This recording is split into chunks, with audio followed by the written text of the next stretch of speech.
শুভ সকাল বন্ধুরা। আজকে হলো রবিবার। রিক দেখো সকালবেলা উঠেই খেলতে চলে গেল। আমি চলে এলাম ঘরে, বিছনাটা আগে পরিষ্কার পরিচ্ছন্নভাবে তুলে ফেললাম, বালিশগুলো গুছিয়ে ভালো করে ঝেড়ে ফেললাম।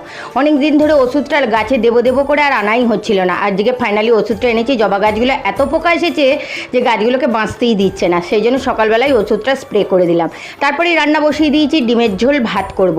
রান্না করতে করতে এদিকে দেখো, আর এটা সর্ষে পটল করেছি। রান্না মোটামুটি কমপ্লিট। আজকে সকালের জল খাবারে খাবো সিমুই। তো সিমুইটা আনা হয়েছিল, করা হচ্ছিল না, তো দুধ দিয়ে সিমুইটা করে নিলাম। এখন সকালবেলার এইটাই ব্রেকফাস্ট করে নিলাম। আজকে আর সকালবেলা সেই চা খেয়েছি, তারপরে সিমুইটাকে খেয়ে নিলাম। তবে একটুখানি ফেস প্যাক বানালাম, বানিয়ে মুখটায় লাগিয়ে নিলাম। একটু স্কিন চর্চা যেটা যাই বলো না বলো ওটা করে ফেলেছি। তারপর কয়েকটা বোতল খালি হয়ে গেছে দেখলাম টেবিলে, ঘরের কাজ করতে করতেই। রান্না যেহেতু মিটে গেছে জলটা ভরে ফেললাম। আর আজকে শুভ নববর্ষ, পয়লা বৈশাখ। রিকের এই গঞ্জিটা ওর ওপরের দাদা ওকে গিফট করেছে। আর সন্ধ্যেবেলা আমি এখানে ছোলা মুড়ি খেতে খেতে আজকের ভিডিওটা শেষ করলাম। টাটা।